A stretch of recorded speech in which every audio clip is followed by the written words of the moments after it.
감사의 영광 박수 드립시다. 할렐루야. 우리 자궁 앞에 계신 분들 한 번 더 웃으시면서 반갑게 인사합시다. 사랑합니다. 축복합니다. 하나님께서 함께하고 계십니다.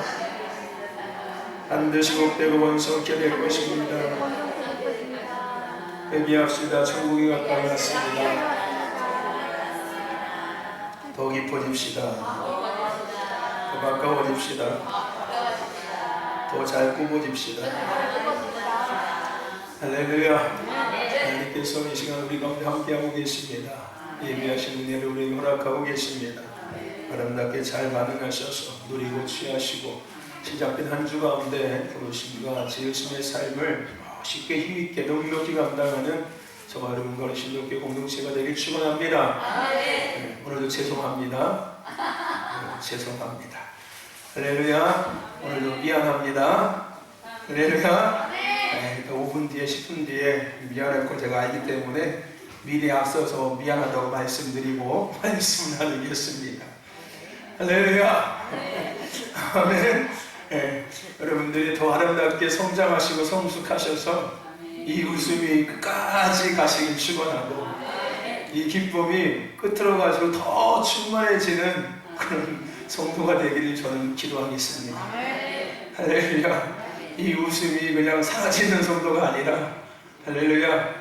이 서로 간의 만남의 기쁨과 하나님의 말씀을 통해서 더 기뻐지는 그것을 누릴 수 있는 성도가 될 수 있고 우리 교회가 되기를 축원합니다.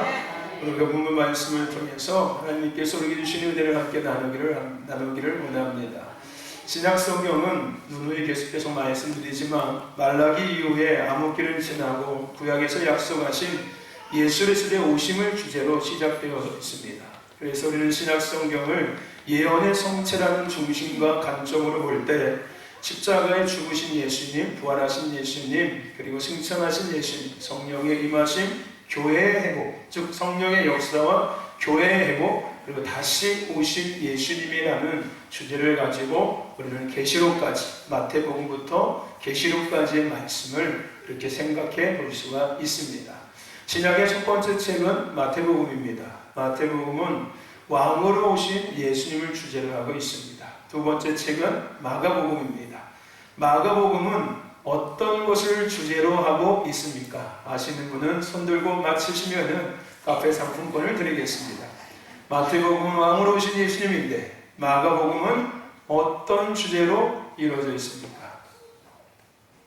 아무도 몰라요?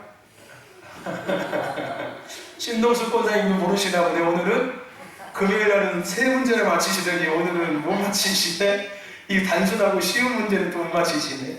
네, 마태복음은 왕으로 오신 예수님이고 마가복음은 종으로 오신 예수님을 주제로 하고 있습니다. 그러면 누가복음은 어떤 주제로 되어져 있을까요? 인자로 오신 예수님을 주제로 하고 있습니다. 그러면은 요한복음은 무엇을 주제로 하고 있을까요? 맞히시는 분은 제가 카페 상품권을 드리겠습니다. 아시는 분은 손. 한 번도 없습니까? 신동수 권사님. 문제. 요한복음은 무엇을 주제로 하고 있습니까?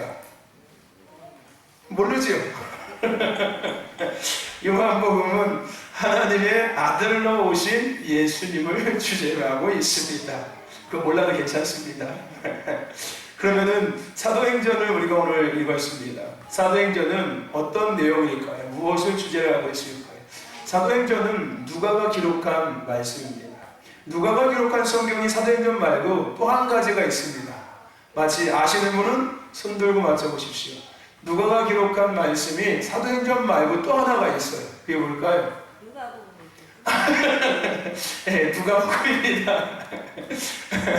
누가복음. 누가가 사도행전과 누가복음을 썼습니다. 에? 그거 준다고 얘기 안 했습니다. 누가복음은 누가가 기록한 말씀인데 이거 맞히는 상품을 드리겠습니다. 누가가 누가복음과 사도행전을 누구에게 쓴 걸까요? 이거 맞히면 드리겠습니다. 네, 맞았습니다. 우리 김영희 권사님 이따가 일을 끝내고 하나 꼭 받아가십시오. 네, 데오빌로라 가까이. 그 누가복음 서론과 누가복음 시작과 사도행전 서도에 나옵니다. 누가가 이 데아빌로라는 이 한 사람에게 쓴 글인 것 같습니다. 왜 썼냐면 복음을 전하기 위해서 썼던 거였어요. 이 예수님에 대해서 전하기 위해서 누가복음과 사도행전을 기록해서 이 데아빌로에게 보냈던 복음서, 뭐 성경은 아니지만은 어떤 그러한 것들을 담은 어떤 이런 책이었습니다. 근데 단순하게 우리는 그냥 데아빌로에게만 쓴 것이 아니라 이것은 한 사람인 것 같지만 오늘 사도행전은 이 땅에 있는 모든 성도들을 대상으로 하고 있다는 것을 생각할 수 있어야 합니다. 누가는 그 한 사람에게 쓴 것 같지만 하나님께서는 이 누가복음과 사도행전을 통해서 이 땅에 존재하는 모든 성도들에게 말씀하시고자 이 사도행전과 누가복음을 기록하게 하셨다는 거예요. 무엇을 말씀하셨냐면은 교회가 어떻게 시작됐는지를 말씀하고 싶었던 거예요. 교회가 어떻게 시작되어졌고 그 다음에 복음이 어떻게 확산되어졌는지, 즉 하나님의 나라가 어떻게 회복되어졌고 하나님의 나라가 어떻게 확산되어졌는지에 대한 것, 이 과정들을 알려주고 더 나아가서 그것을 넘어서서 그 가운데 있는 복음이라는 예수 그리스도라는 이 진리, 이 복음에 대한 진실, 그리고 이 예수 그리스도 복음에 대한 생명력, 그러면서 이 기독교는 이 땅에 참된 진리다라는 것들을 확신시키고자 오늘 하나님은 이 누가복음과 사도행전을 기록하게 하신 것입니다. 우리는 이 사도행전을 성령행전이라고도 이야기합니다. 왜냐하면 이 사도행전에는 성령의 강림의 역사로부터 교회가 시작되어졌고 그 교회 가운데 성령의 역사로 말미암아 우리가 잘 아는 것처럼 하나님 나라가 확산됐고 회복되어졌기 때문입니다. 사도행전은 성령의 강력하고 직접적이고 지속적인 역사와 사건들을 보여주고 있습니다. 할렐루야. 이 일은 지금도 동일하게 이루어지고 있음을 믿으시길 축원합니다.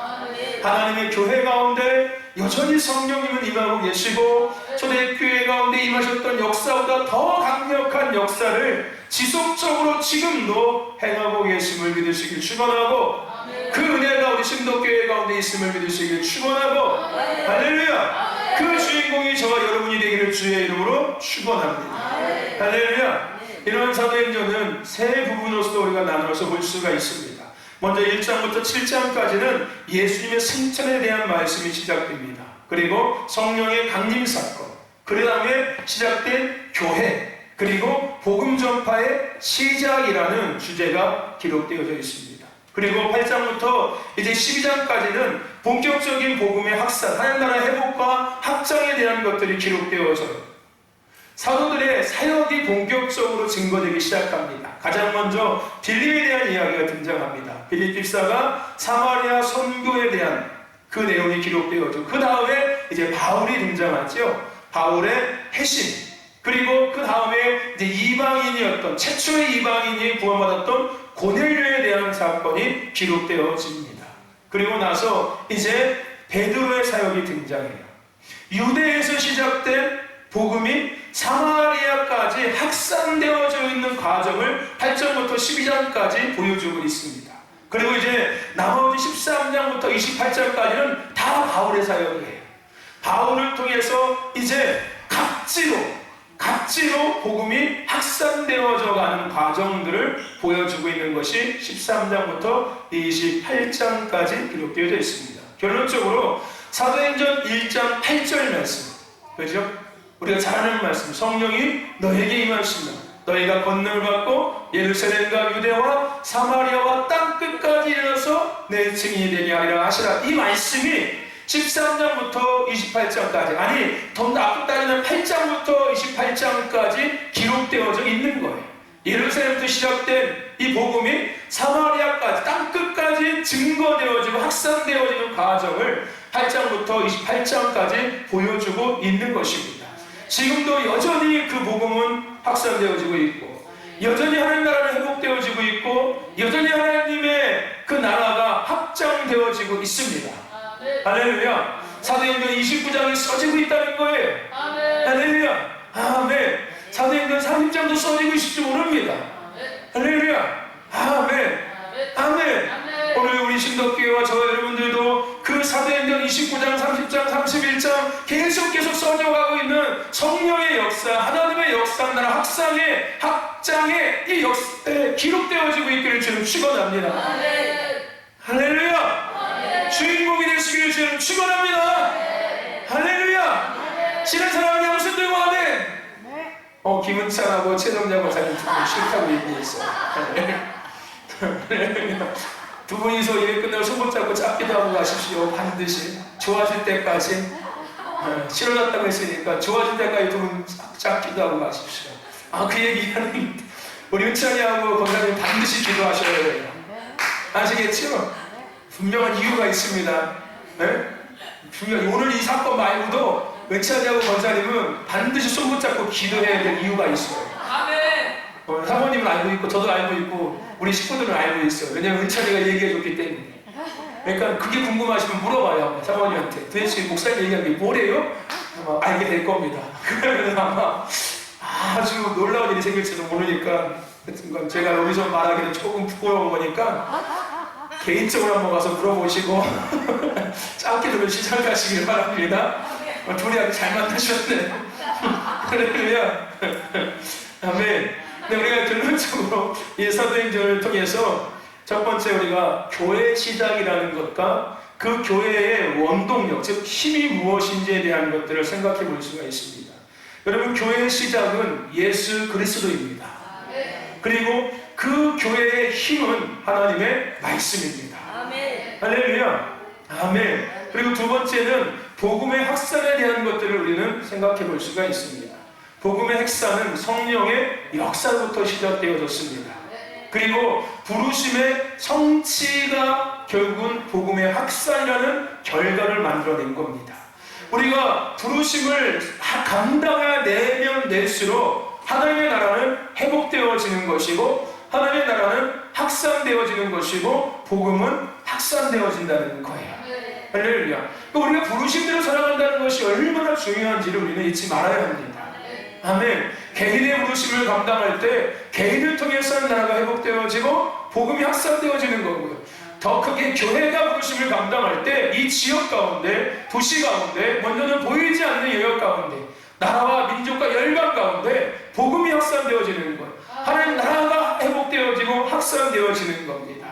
할렐루야. 그리고 세 번째는 교회의 기본이 무엇이고 성도의 기본이 무엇인지를 우리는 사도행전 말씀을 통해서 생각해 볼 수가 있습니다. 즉 본질의 회복이라는 것들을 우리는 사도행전 말씀을 통해서 생각해 볼 수가 있다는 거예요.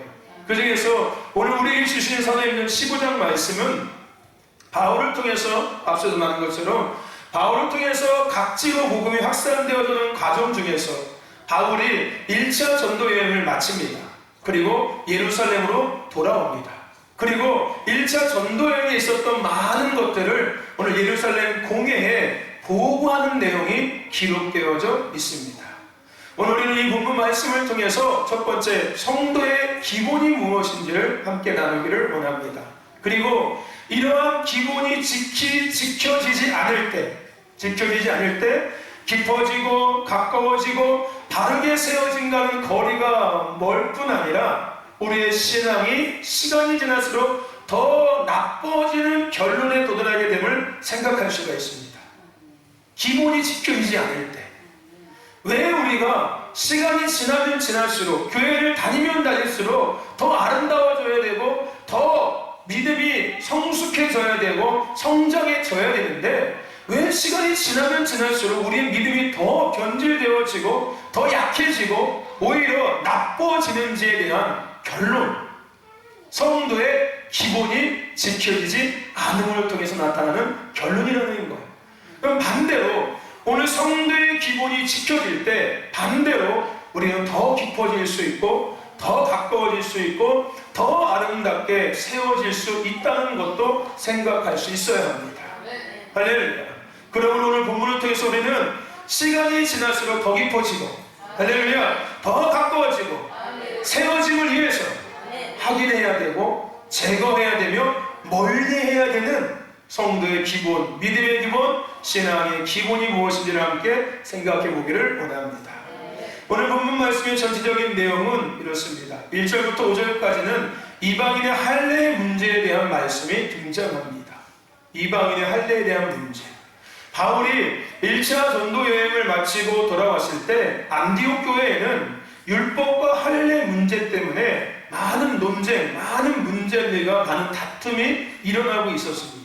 즉 이방인 성도들도 할례를 받게 할 것인지 말게 할 것인지에 대한 문제가 있었던 거예요.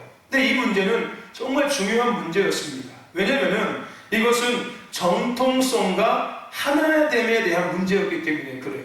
이들은 유대인들이었거든요. 선민이었어요. 시작부터 이들은 구별된 백성들이었습니다. 그래서 당연히 구별됐으니까 당연히 구원받는 것은 맞았어요. 근데 안디옥 교회에는 누가 있어요? 이방인들이 있었어요. 선민이 아닌 이방인들이 존재했다는 거예요. 근데 어쨌든 간에 그들도 복음을 듣고 믿게 되었지만은 어쨌든 그들의 신분은 이방인이었습니다. 근데 이들과 우리가 하나가 될 수 있냐? 이들을 우리의 한 가족으로, 한 형제로 과연 받아들이는 것이 합당하냐? 이들은 이방인인데, 이들은 할례 받지 않았던 이방인인데 어떻게 우리가 하나가 될 수 있는가에 대한 이런 논쟁이 문제가 있었다는 거예요. 그래서 6절부터 우리가 읽은 21절까지 무엇이 진행이 되냐면은 예루살렘 공회가 소집되어집니다. 예루살렘 공회가 소집되어지는 거예요. 앞에서 제기되었던 이 1절부터 6절까지 제기되었던 이방인들에게 할례를 받게 할 것인지 말게 할 것인지에 대한 이 회의에 대한 주제가 이제 이 주요 논제였습니다. 그 문제 갖고서 회의를 시작하는 거였어요. 이에 대해서 예루살렘 공회는 결론적으로 이방인 전도의 한상을 체험했던 베드로의 증거를 듣습니다. 그리고 1차 전도 여행을 다녀온 바울과 바나바의 그 보고를 받고 그 가운데 있었던 많은 간증들을 듣습니다. 그리고 결정적으로 예루살렘 교회의 감독이었던 야고보의 주장을 듣습니다. 그리고 결론적으로 그 모든 것들을 듣고 난 다음에 이방인들을 자기네와 같은, 우리와 같은 한 형제로, 한 가족으로 인정하자는 결론을 내리게 됩니다. 그런데 그 인정하는 결론을 내리면서 이들이 한 가지 이야기하는 것이 있습니다. 그것이 뭐냐면은 오늘 우리가 읽었던 19절과 20절과 21절의 이야기예요. 그러므로 내 의견에는 이방인 중에서 하나님께로 돌아오는 자들을 우리 괴롭게 하지 말자, 하나님께로 받아들이자는 거예요. 그러면서 뭐라고 해요? 다만 대신에 한 가지가 있어. 한 가지가 반드시 먼저 선행돼야 돼. 그것이 뭐냐면은 우상의 더러운 것과 음행과 목매어 죽인 것과 피를 멀리하라고 편지하는 것이 가다하고 결정을 내립니다. 한 형제로, 같은 가족으로 받아들이는데 조건이 있다는 거예요. 그것이 뭐냐면은 그들이 다른 믿음 위에 서기 위해서 몇 가지를 권고하겠다는 거예요. 그 첫 번째가 뭐냐면은 바로 우상에 대한 문제입니다. 오늘 우리가 읽은 본문 말씀이 그거예요.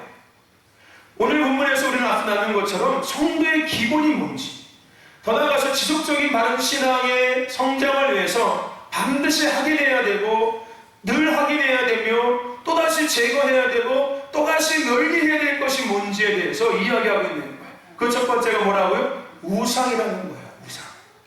우상. 오늘 예루살렘 공회는 가장 먼저 그들이 섬기고 있었던 우상에 대한 것을 이야기하는 거예요. 그 이방인들이 섬겼던, 과거에 섬겼던 그 우상에 대한 것들을 이야기합니다. 여러분 지금도 그렇지만요, 당시에는 우리가 잘 아는 것처럼 바다가 대부분의 환경이었어요. 바다 근처에 모든 도시들이 다 있었거든요. 그러다 보니까 지금도 마찬가지지만은 많은 사람들은 자기들을 위해 자기에게 필요한 우상들을 만들고 섬기고 의지하고 있었습니다. 그런 그들이 이제 예수님을 구주로 영접하고 믿었기 때문에 가장 먼저 그들이 믿고 섬기고 의지했던 우상을 제거하는 것은 당연한 것이고 기본이었다는 거예요. 구약에도 그렇지만 우상 숭배는 하나님이 가장 싫어하는 것이고 하나님께서 가장 엄히 심판하시는 것이 우상 숭배입니다. 그래서 가장 먼저 그리스도인이 구원받은 하나님의 자녀들, 백성들이 해야 되는 것은 가장 먼저 우상의 제단을 헐어버리는 거예요. 내가 예수를 믿으면서 가장 먼저 해야 될 나의 삶 속에, 나의 생각 속에, 나의 마음 속에, 우리의 가정 가운데 해야 될 첫 번째가 뭐냐면은 우상을 허는 거예요. 우상의 제단을 허는 것이 가장 기본입니다. 할렐루야. 하나님도 가장 먼저 우상의 제단을 허물 것을 명령하셨어요. 너희들이 그 땅을 취할 때 가장 먼저 우상의 제단을 허물 것을 항상 명령하셨습니다. 근데 만약에 너희들이 그 우상의 제단을 허물지 않으면은 그것이 평생 너희들의 발목을 잡게 될 것이고 평생 너희들의 옆구리에 가시가 돼서 너희들을 고통스럽게 할 것이고 너희들을 괴롭게 할 것이다 라고 말씀하셨어요. 이것은 지금도 우리 가운데 동일하게 적용되어지고 있는 말씀입니다. 할렐루야. 아멘. 오늘 예수 그리스도인은 한 분이신 하나님만을 믿고 하나님만을 섬기며 하나님만을 의지하고 하나님의 말씀만을 따라서 살아가는 사람들입니다. 할렐루야. 그러나 그 외에 다른 것을 믿거나 다른 것을 의지하거나 다른 것을 섬기거나 다른 것을 따르거나 다른 것에 집중한다면 그것이 오히려 우리가 하나님의 사람다워지고 백성다워지고 깊어지고 가까워지고 아름답게 세워짐을 방해하는 발목을 잡는 옆구리에 가시가 될 수 있음을 기억하십시오. 내가 왜 시간이 지나면서 더 아름다워져야 되고 더 성숙하고 성장해져야 되는데 왜 안 되냐고요? 가장 기본적인 그 우상의 제단을 또다시 세우고 있기 때문에 그래요. 그것을 우리는 날마다 허물어야지만이 더 깊어질 수 있고 더 가까워질 수 있고 더 아름답게 세워질 수 있는데 허물기보다는 또다시 세우고 하나님께서 허물면 또다시 내가 세우고 할렐루야. 그 일을 반복하기 때문에 시간이 지나면 지날수록 더 많은 우상들이 내 앞에 세워져 있을 거 아니겠습니까? 십자가가 되는 우상이 될 수도 있고요, 교회가 우상이 될 수도 있고요, 그렇죠? 예배가 우상이 될 수도 있고요, 기도가 나만의 우상이 될 수도 있고요, 찬양이 나만의 우상이 될 수도 있고요, 헌신과 충성과 봉사가 나만의 우상이 될 수도 있습니다. 그러니까 내가 시간이 지나면 지날수록 더 많은 우상들이 나에게 존재하기 시작하는 거예요. 그러니까 당연히 우리의 신앙은 시간이 지날수록 더 변질될 수밖에 없는 것이겠죠. 사랑하는 성도 여러분, 우상을 제거합시다. 데살로니가 1장 9절 말씀에 보면 너희가 우상을 버리고 하나님께로 돌아와서 할렐루야 자시고 참되신 하나님을 섬기며 할렐루야 하고 말씀하고 있어요. 버리고 돌아오라는 거예요. 그리고 사시고 참되신 하나님만을 섬기라는 겁니다. 하나님은 우상을 멀리하라고 수없이 우리에게 말씀하고 있습니다. 지금도 말씀하고 있어요. 할렐루야. 하나님보다 더 사랑하는 것이 있다면, 더 집중하고 있는 것이 있다면 그것이 바로 우상이 될 수 있고 우상입니다. 할렐루야. 아멘. 때로는 농사가 우상이 될 수도 있어요. 때로는 고추가 우상이 될 수도 있어요. 때로는 깨가 우상이 될 수도 있어요. 왜요? 내가 하나님보다 더 사랑하니까요. 때로는 직장이 우상이 될 수도 있습니다.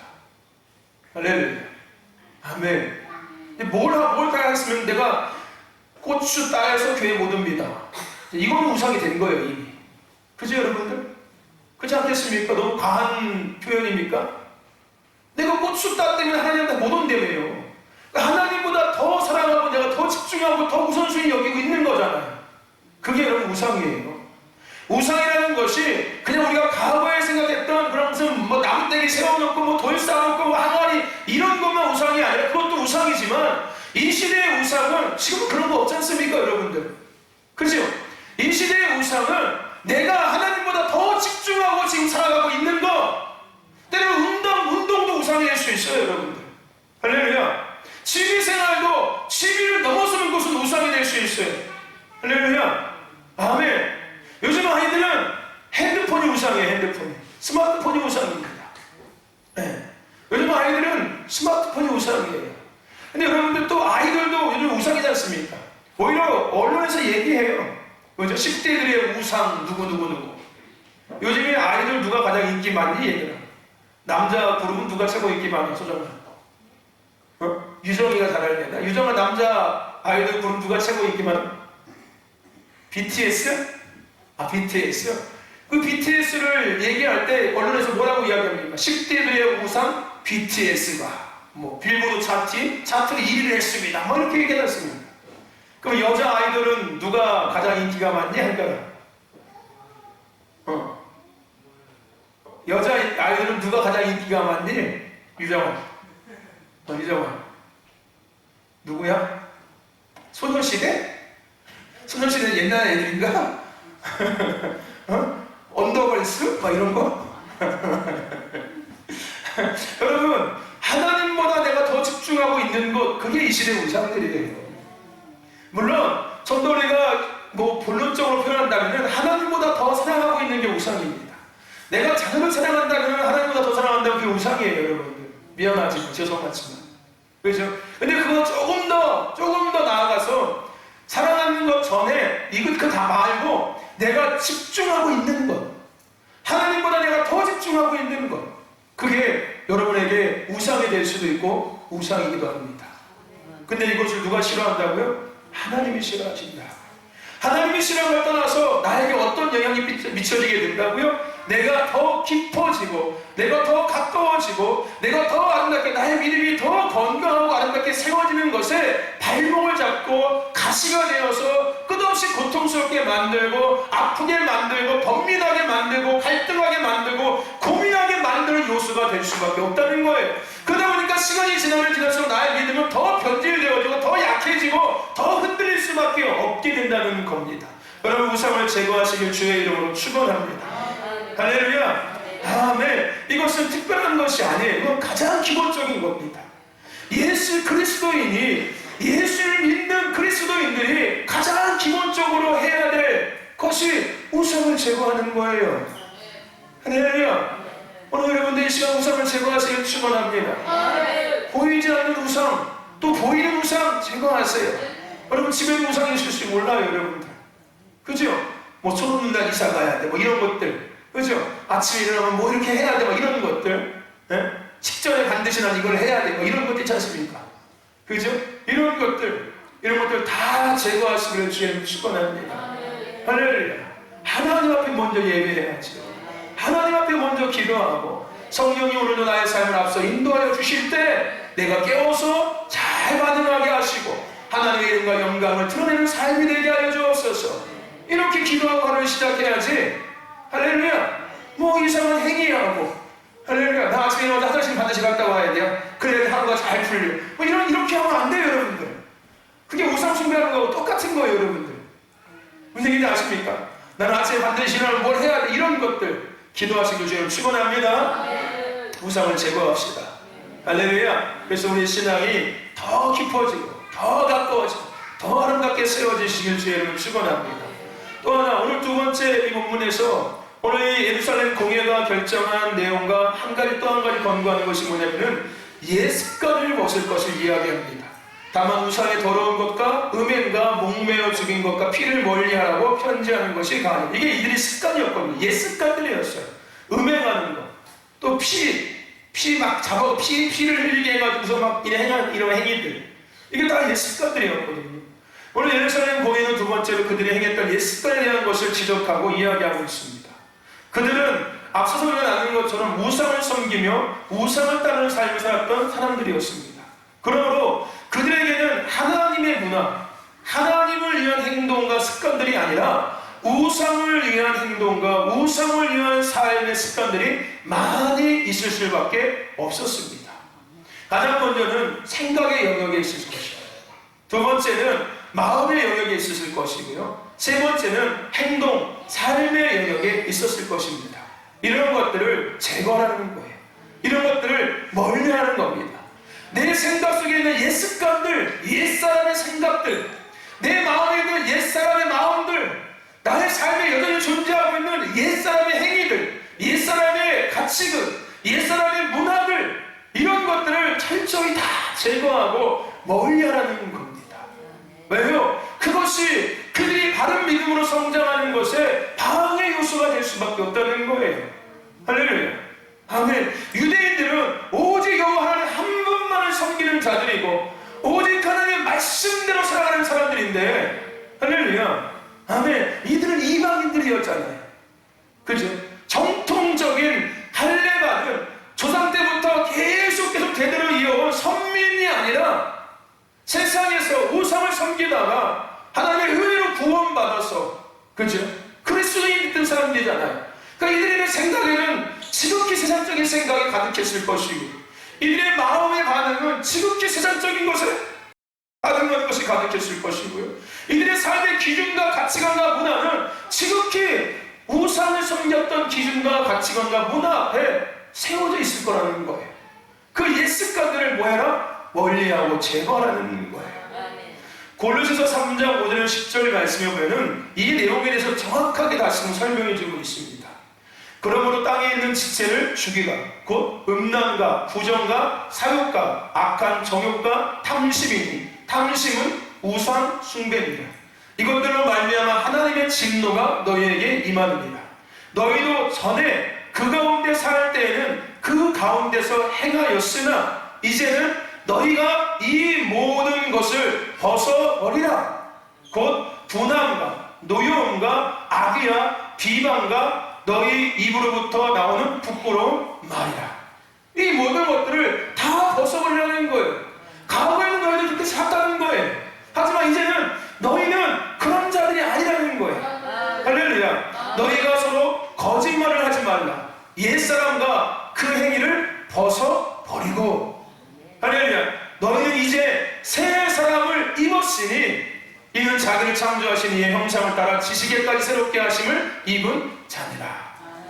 우리에 대해서 얘기하고 있는 거예요. 예수 그리스도인들에 대해서 얘기하고 있는 거예요. 예수를 믿는 자들에 대해서 얘기하고 있는 거예요. 너희들이 어떤 사람인지를 정확히 얘기하고 있는 거예요. 너희들이 어떤 습관을 가지고 살아가야 될지를 정확히 이야기하고 있는 겁니다. 너희도 예전에는 그랬어. 거짓말하고 비방하고 서로 속이고 탐욕하고 서로 간에 나쁜 짓하고 나쁜 생각 갖고, 이게 세상적인 생각들, 세상적인 마음들, 세상적인 삶이었지만 이제 너희는 그런 사람들이 아니라 새 사람이 되었다는 거야. 할렐루야. 사랑하는 성도 여러분들, 하나님을 알지 못할 때 행하던 모든 음행과 악습들을 끊어버리는 자에게만이 거룩함에 이르는 신앙의 성장을 기대할 수가 있습니다. 하나님은 우리에게 끝없이 깊은 곳으로 오라고 말씀하고 있어요. 더 가까이 오라고 말씀하고 있고 더 아름다운 열매를 맺는 자가 되게 하겠다고 말씀하고 있습니다. 시간이 지날수록 우리는 더 멀어지고 변질되어져 가고 있으니까 옛 습관을 멀리하지 못하기 때문에 그런 거예요. 교회를 40년 하는데도 여전히 내 믿음이 똑같거나 오히려 더 못해진 이유는 내가 옛 습관을 버리지 않기 때문에 그래요. 옛 습관을 멀리하지 않기 때문에 그런 겁니다. 옛 습관을 멀리하십시오. 옛 습관을 버리시기를 주의 이름으로 축원합니다.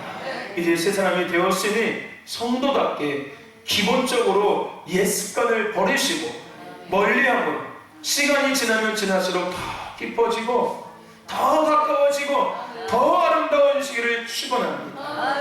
옛 것을 버린 만큼 새로워질 수 있습니다. 옛 것을 버린 만큼 더 깊어질 수 있고 더 가까워질 수 있고 더 아름다워질 수가 있습니다. 버리시길 축원합니다. 주머니에다 손 집어넣으십시오. 이렇게 다 집어넣으십시오. 한번 생각해 보세요. 내가 버릴 게 뭔지. 주머니에서 여기다 버리고 가십시오. 하나 둘 셋. 최정장 원사님 빨리 버리셔요. 집에 갖고 가지 마시고 그 갖고 있어도 배 안 부릅니다. 부자 안 돼. 절대 안 돼. 오히려 가난해집니다. 갖고 있어봤자. 그럼 버리십시오. 생각에 있었던 옛 습관도 오늘 다 버리시고 여러분 마음에 있었던 옛 습관들도 지금 다 버리시고 여러분의 삶에 있었던 옛 습관들 버리세요. 그리고 오늘부터 조금 더 깊이 들어가시는 은혜를 누리시기를 주의 이름으로 축원합니다. 그리고 마지막으로 오늘 본문에서 예루살렘 공회가 이들에게 이야기하는 마지막 세 번째는 교만에 대한 것을 이야기하고 있습니다.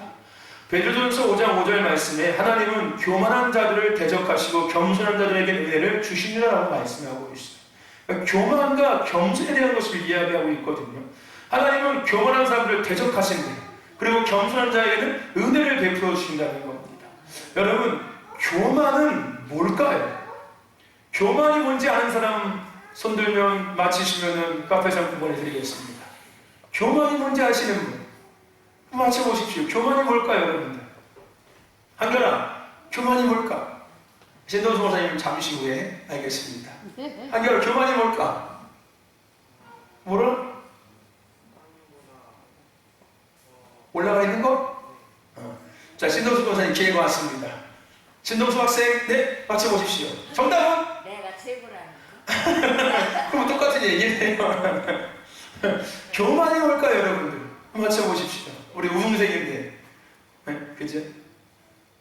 그날 잠 주무셨습니까? 금요일날? 잠 안 오시죠? 세 문제 맞춰가지고. 잘 네? 잤어요. 아, 마음이 편해서? 네. 뿌듯하셔서? 네. 아, 얼마나 뿌듯하셨어요. 여태까지 살면서 상 받은 적이 처음이실 텐데. 그것도 세 문제를 맞췄는데, 그것도 하나님의 말씀을. 두 문제였습니까? 한 문제 틀렸습니까? 네. 분발하십시오. 이번 주 금요일에는 더 많이 맞추십시오. 네. 여기 교만이 뭘까요, 교만이? 우리 김진희 원사님 한 문제 맞췄으니까 한 번 더 맞춰보십시오. 최고가 지금 두 문제입니다. 네. 고친. 소정이, 교만이 뭐야? 손 들었잖아. 아니야? 우영아, 교만이 뭘까? 내 생각이 맞다고. 요엘 잠깐만. 내 생각을 더 굽히지 않는 거. 요엘이 교만이 뭘까? 맞춰봐. 마치 목사님 뽀로로 사장 짜파게티 하나 사줄게. 아멘. 오케이. 자, 그거 아니야 근데. 여러분, 교만이 뭡니까? 교만은 물론 여러분들이 얘기하는 건 맞아요. 근데 그거는 우리가 아는 교만의 의미적인 부분이죠.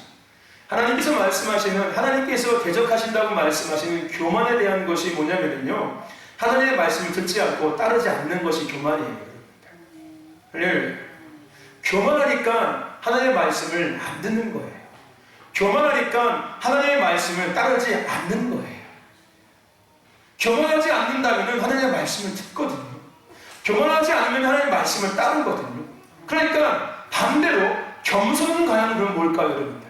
겸손은 하나님의 말씀을 듣고 따르는 것을 겸손이라고 이야기하는 거예요. 할렐루야. 여러분, 교만하십니까? 아니면 겸손하십니까? 다 겸손합니다라는 대답이 나오는 신덕교회가 되길 저는 기도하겠습니다. 할렐루야. 아멘. 여러분, 교만은 하나님의 말씀을 듣지 않는 거예요. 그럼 하나님의 말씀을 거부하는 거예요. 그럼 하나님의 말씀을 외면해버리는 거예요. 그럼 하나님의 말씀을 따르지 않는 거예요. 왠지 아십니까, 여러분들? 내가 주인이니까 당연히 그렇죠. 내가 주인이 아니라면 하나님의 말씀을 들을 수밖에 없겠죠. 누가 주인이십니까? 하나님이 나의 주인이시니까요. 근데 내가 주인인데 내가 굳이 하나님의 말씀을 왜 들어야 돼? 내 삶의 주인이 나인데? 내 인생의 주인이 나인데? 내 가정의 주인이 나인데? 내가 나인데 내가 굳이 하나님의 말씀을 왜 들어야 돼? 왜 따라야 돼? 참 문제는 하겠어, 내가 더 잘 되기 위해서, 실패하지 않기 위해서, 더 좋아지기 위해서 내가 참문고를 할게. 이게 너는 다 교만해서 그러는 거예요. 여러분들, 내가 주인 되어서 내 생각을 가지고 내 생각대로 세상을 살아가고 모든 것이 내 것으로 주장하며 내 자신을 위해서 삶을 살아가는 것, 이게 교만입니다. 할렐루야. 그들은 하나님의 말씀을 듣지 않아요. 들어도 외면하고 거부합니다. 그리고 따르지 않습니다. 사랑하는 성도 여러분들, 우리는 하나님의 형상과 모양대로 하나님을 위해서 지음받고 하나님을 위해서 부르심을 입은 자들입니다. 그러므로 우리를 위한 것은 어느 것도 존재하지 않아요. 죄송합니다. 이런 말씀 드려서. 미리 아까 말씀드렸는데 미안하다고 제가. 우리를 위해서 존재하는 것은 아무것도 없어요, 여러분들. 할렐루야. 그리고 우리는 무조건적으로 하나님의 말씀만 듣고 무조건적으로 말씀대로 지키며 행하며 살아가야 합니다. 이것도 미안해요, 여러분. 이런 말씀 드려서. 적당히 할 수 있는 것만 지켜야 되는데 무조건적으로 듣고 지키고 행하라고 해서 죄송합니다.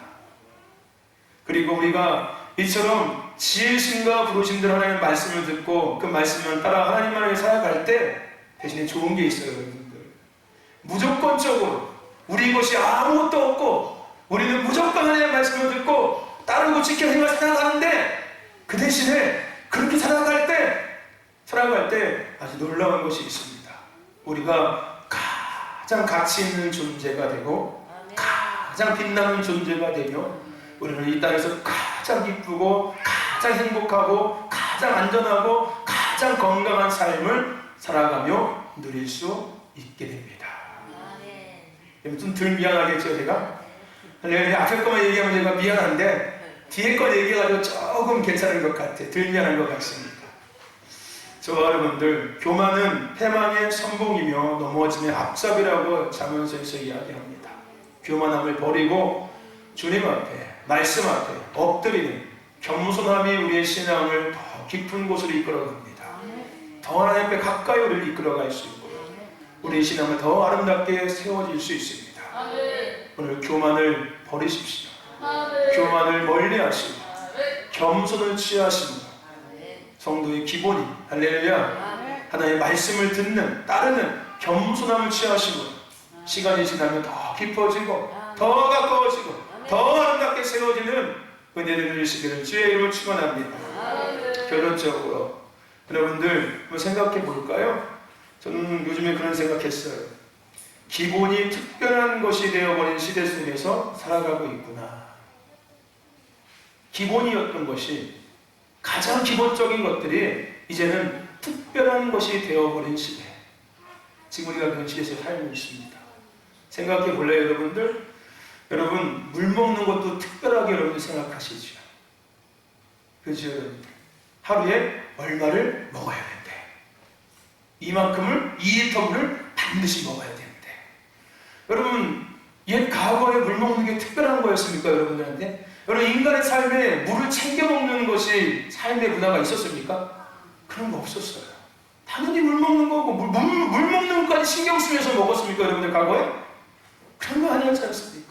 근데 지금은 물 먹는 것도 밥 먹기 전에 물 먹으면 안 돼. 밥 먹고 나서 물 요만큼 먹고, 뭐 할 때 물 먹으면 안 돼. 뭐 하면 안 돼. 물은 이만큼 먹고, 언제 먹어야 되고, 운동할 때 먹어야 되고, 뭐 할 때 먹어야 되고. 물 먹는 것이 뭐가 돼버린 거예요? 우리 삶에 특별한 것이 돼버린 거예요. 물 먹는 것은 가장 기본적인 인간의 삶이었는데 굳이 우리가 인지하지 않고 생각하지 않아도 되는 것이었는데 이제는 그것을 생각하고 인지하고 살아가고 있다니까요. 그게 특별해지는 거예요. 여러분, 또 한 가지 생각해 볼래요? 여러분, 걷기 운동하시죠? 걷기 운동하시죠? 예? 여러분, 걷는 것이 인간의 삶에 특별한 것이 되어버렸어요. 언제부턴가? 그죠, 여러분들? 여러분, 언제부터 여러분들 과거에 걷는 운동 하신 적 있습니까, 여러분들 혹시? 우리 원사님들 성장하실 때 걷기 운동 하셨어요? 운동장 10바퀴 막 100바퀴씩 돌았습니까? 시내 갈 때 막 일부러 걸어다니셨습니까, 여러분? 운동하려고? 그러셨습니까, 여러분들? 근데 지금 걷는 것이 특별해졌잖아요. 하루에 뭐 몇 킬로를 걸어야 되고, 뭐 몇 번을 걸어야 되고, 뭐 걸어야지만 몸이 건강해지고 막. 그죠? 그래서 이제 걷는 게 특별한 게 됐어요. 요즘 애들은 걷는 것도 싫어해요. 그러니까 당연히 걷는 게 특별하죠. 나중에는 걷기 학원이 생길지 몰라. 무슨 에어로빅 학원처럼 걷는 학원. 그래서 걷기만 가르치는 거예요. 그죠? 직립보행. 예? 이렇게 뭐 좌식보행, 안전보행, 뭐 이런 거, 옆으로 걷는 거, 뒤로 걷는 거, 뛰면서 걷는 이런 같이 학원 나올지도 몰라요, 여러분. 농담 같지요? 있을 수 있습니다, 여러분. 지금 애들은 걷는 것 자체를 싫어해요. 아예 싫어합니다. 우리 공주 걷간 죽으려고 해요. 조금만 걷는 것도 싫어해요. 그 호서 중학교 뭐 언덕 올라가는 거 그것 때문에 막 미치고 팔짝 뛰려고 해요, 쟤는. 누가 어떤 놈이 학교를 이렇게 언덕을 만들어가지고 여기를 아침마다 힘들게 걸어 올라가게 만드냐고 별소리 다 해요. 아니, 하나님께서 다리 만들어준 거 걸어하고 주신 건데, 그 다리 갖고 걷지 않으면 왜 필요해? 잘라버려요, 지금. 그거 뭐 폼으로 만들어놨나? 바지 입으라고 거리 막 만들어놨나? 그렇죠? 근데 맨날 뭐라 그래요? 걷는 것이 특별한 시대에 살고 있어요. 여러분, 생각해보세요. 솔직하게 우리 아이들 한번 생각해볼래? 얘네들? 너네 하루에 1km도 걷냐? 1km도 안 걸어요, 여러분. 집 앞에 차 타고 학교 가서 공부하다가 차 타고 다시 집에 와.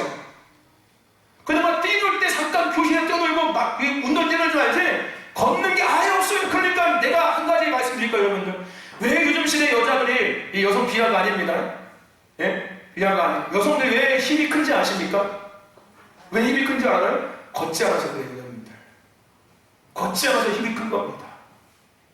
그러니까 힘이 커지기 싫은 분들은 많이 걸어다니세요. 우리 권사님들 보세요. 힘이 크신 분들 한 분이나 있나? 근데 걷지 않으신 분들은 힘이 크신 분들이 있어요. 제가 누구라고 말씀 안 드리겠습니다. 걷는 거 싫어하고 걷기 운동 안 하시는 분들은 힘이 커요. 근데 조성래 권사님 보세요. 저분은 뼈밖에 없어. 맨날 걸어다니시거든요. 네. 근데 오늘 걷기 운동을 하셨던 그것도 당연히 걷는 것은 당연한 건데 저도 마찬가지예요. 여러분들 뭐라는 게 아닙니다. 제가 저를 보니까 그렇더라고요. 걷는 게 운동이 돼버렸어요. 언제부터? 걷는 건 인간의 삶에 당연한 거였는데 그 걷는 게 운동이 돼버렸다니까요. 그러니까 그 걷는 게 뭐가 돼버린 거예요? 특별한 것이 됐어요. 먹는 것도 마찬가지예요, 여러분들. 그죠? 당연히 사람이 살려면 먹어야죠. 아무거나 먹고 살면 돼요. 그렇지 않습니까? 근데 먹는 것도 이제는 막 관리를 해. 유기농부터 시작해가지고서 뭐부터 시작해가지고서 에? 인간이 물 먹고 걸어다니고 밥 먹고 음식 먹는 거는 우리의 특별한 것이 아니에요. 이거는 가장 기본적이고 가장 기초적인 거예요. 우리가 굳이 인지하지 않고 살아도 되는 문제들이에요. 근데 우리는 그거 인지하고 산다니까요. 먹는 것도 막 가려서 먹고 조심스럽게 먹고. 그렇죠, 여러분? 근데 여러분들이 단순하게 우리 삶뿐만 아니라 우리의 믿음의 영도 똑같아요. 예배하는 게 특별한 것이 되어버렸어요. 예배의 자리를 지키는 게 어느 순간 성도들에게 특별한 것이 됐고, 하나님의 말씀을 듣고 순종하는 것도 특별한 것이 되어버렸고, 기도하는 것도 특별한 것이 됐고, 찬양하고 더 나아가서 헌신하고 교회의 부르심을 이루기 위해서 함께 헌신하고 충성하고 봉사하고 섬기고 전도하고 하물며 헌금을 내는 것도 특별한 것이 다 돼버렸어요. 이건 성도의 가장 뭔데? 기초고 기본인데, 오늘 우리 가운데 언제부턴가 이 믿음의 모든 행위 가운데 행위들이 특별한 것을 여겨지기 시작했다는 거예요. 오히려 이 코로나가 더 그것을 부추겼어요. 과거에는 아무 생각 없이 아무 의미 없이 당연히 마땅히 기본이니까 했는데 이제는 그것을 곱씹으면서 하게 되기 시작하죠. 그렇죠? 저와 여러분들, 오늘 하나님은 구약에서 이스라엘 백성들에게 기본이 무엇인지를 계속 가르쳐 주셨습니다. 그리고 기본을 지켜라, 기본을 지켜라, 기본에 충실하라고 끝없이 말씀하셨습니다. 신약에도 마찬가지. 사도행전은 교회의 기본이 뭐며 성도의 기본이 무엇인지에 대해서 말씀하고 있다고 서두에 말씀드렸지요. 신약에서도 하나님은 끝없이 교회의 기본이 뭐며 성도의 기본이 뭔지를 말씀하시고 기본을 지켜라, 기본을 충실해라, 기본을 잘해라라고 끝없이 말씀하고 계십니다. 우리는 기본이 무너진 시대 속에서, 기본이 무너진 가정 속에서, 기본이 무너진 교회 가운데, 기본이 무너진 나라에서 우리는 살아가고 있습니다. 어제 우리 사모님 친구가 오랜만에 전화가 왔어요. 그 친구가 얘기를 하더래요. 야야야, 내 친구들 보니까 남편이 있는데 애들도 있는데 애인이 없는 친구가 한 명도 없어. 애인이 없는 친구가 한 명도 없대. 그래서 사모님한테, 야, 이게 내가 잘못 생각하고 있는 거니? 그러면서 그 친구들이 그랬대. 야, 너는 왜 그렇게 사냐? 너는 왜 그렇게 사냐? 우리처럼 살아야지. 네가 이상한 거야 라고 얘기하면서 물어봤대. 내가 이상한 거야? 걔들이 이상한 거야? 우리 사모님이, 아니 당연히 걔들이 이상한 거지. 말이 되냐 그게? 네? 남편이 있는데 아이들이 있는데 애인이 하나씩 다 있대. 한 명 중에서 다 있대. 그리고 애인하고 술도 먹고 잠도 자고, 대신에 뭐라고 얘기하십니까? 있으면 어때? 내가 남편한테 못해, 남편한테 잘하고, 아이들한테도 다 잘하는데 내가 아내로서 역할을 다 한다는 거예요. 내가 할 거 다 하니까 애인이 있어도 문제가 안 된다는 거예요, 여러분들. 여러분들 동의하십니까? 아니요. 동의하십니까? 요즘 젊은 사람들은 그런다고요, 여러분들. 내가 아내로서의 돈이 다 하고 있잖아. 내가 엄마로서의 역할을 다 하고 돈도 벌어. 그뿐만이 아니라 내가 가정을 못하면서 애인이 있으면 내가 잘못된 거지만은 나는 가정을 할 거 다 하고 하고 남편 될 거 다 하고 자녀 될 거 다 하면서 너 다른 애인 생기는데 그게 뭔 문제야? 그 술도 먹는데 같이 잠도 잔대. 근데 이게 아무렇지 않은 거래요, 여러분들. 여러분들 여기 동감되십니까? 여러분들 공감대에 문제가 있는 거예요, 여러분들이. 무슨 얘기 아십니까? 말도 안 되는 거예요. 뭐가 무너졌기 때문에 그런 거예요? 기본이 무너져서 그런 거예요, 기본이.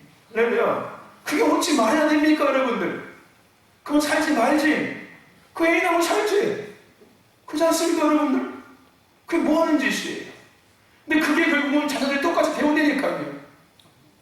여러분 세상에 표시한다는 게 있는지 아십니까? 반드시 표시나요. 제가 얘기해야죠, 여러분들. 우리 아내분들이 남편이 갑자기 막 잘해주거나 남편이 갑자기 막 선물을 사고 들어오거나 아니면 막 전화를 막 자주 하거나 이러면 의심하세요. 아시겠지요? 분명히 이유가 있어요. 여자 생긴 거예요. 무슨 얘기인지 아십니까? 갑자기 안 하는 짓 할 때, 이 남자가 갑자기 나한테 왜 이렇게 잘해주지? 비로소 이제 나의 가치를 네가 알았구나? 있을 때 잘해야지. 에이, 그래. 이렇게 하면 안 돼요, 여러분들. 아시겠죠? 네? 남자는 그런 동물이 아니에요. 아멘.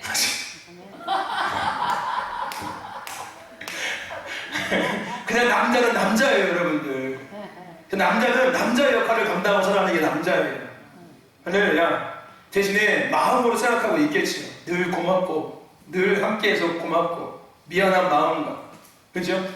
근데 갑자기 막 그거를 막 표현하고, 막 과하게 막 표현하고, 막 우리 밥 먹으러 나갈까? 막 이러면서 막, 힘들었지? 일찍 자? 막 이러면은 의심하십시오. 뒷조사 한번 해보세요. 핸드폰 한번 줘봐. 이렇게 하면 갑자기. 그럼 대놓고 하면 안 줍니다. 눈치채기 때문에. 잘해주다가, 그래? 막 모르는 척 하다가 갑자기, 핸드폰 싹 갖고 가서 뭐 이렇게 딱 보십시오. 분명히 있을 겁니다. 있을 거예요. 뭐 1번, 2번, 3번 이렇게 되겠든지 아니면은 뭐 옆집 아줌마 뭐 이렇게 하든지 무슨 이제 뭐 이렇게 하면은 뭐 누구 이렇게 있을 거예요. 전혀 모르게 누구 엄마 이렇게 전혀 아닌 것처럼 오늘 집에 가서 아내들이 핸드폰 검사 다 하시길 축원합니다. 할렐루야. 대신에 표시한다고 검사하세요. 아시겠죠? 웃으면서 전혀 눈치 못 채게. 여보 핸드폰 바꿔야 될 것 같아. 핸드폰 왜 이렇게 지저분해. 닦아줄게 내가 이러면서 한번 쓱. 아시겠죠? 기본이 무너진 시대 속에서 우리가 살고 있어요. 이 남편과 아내가의 관계에 그런 것들을 생각할 필요가 뭐가 있겠습니까? 기본이 무너진 시대 속에 살고 있기 때문에 그런 거예요. 우리는 기본이 무너진 나라에서 살고 있습니다, 여러분들. 우리 지금 이 대한민국은 기본이 무너진 나라예요.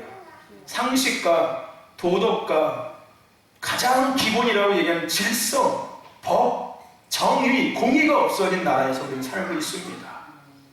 할렐루야. 여러분, 오늘 우리 기본을 지킵시다.